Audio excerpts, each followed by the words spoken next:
Dans l'évangile de Jésus-Christ, selon saint Luc 13, 22, 30, Jésus se montre fin observateur des relations sociales, jouer des coudes pour être au premier rang, rechercher le prestige d'une position en vue. Ces petites manœuvres ordinaires ne lui échappent pas.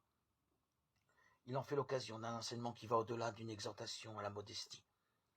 Dans l'exemple qu'il propose, un invité peut prendre la dernière place par humilité, ou y être contraint par le maître de façon humiliante.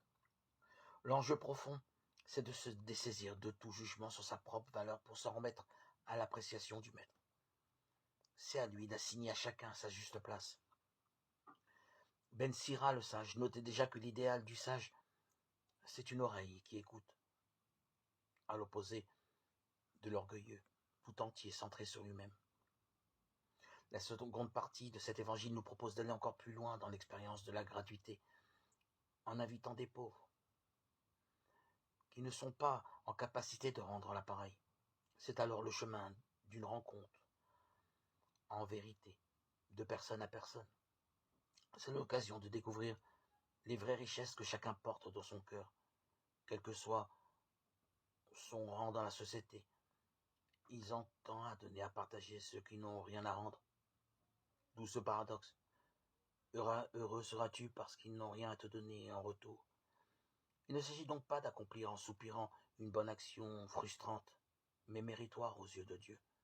Il s'agit d'entrer dans un dépouillement libérateur et source de joie authentique. Reconnaissons que nous sommes aussi pauvres, comme ces boiteux, ces estropiés, que le Seigneur, par pure miséricorde, rassemble et nourrit.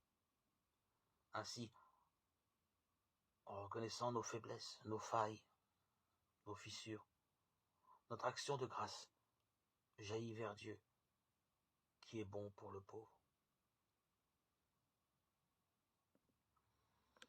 Transforme-nous par ta grâce, Seigneur, et rends-nous si généreux que nous puissions te plaire en toutes choses.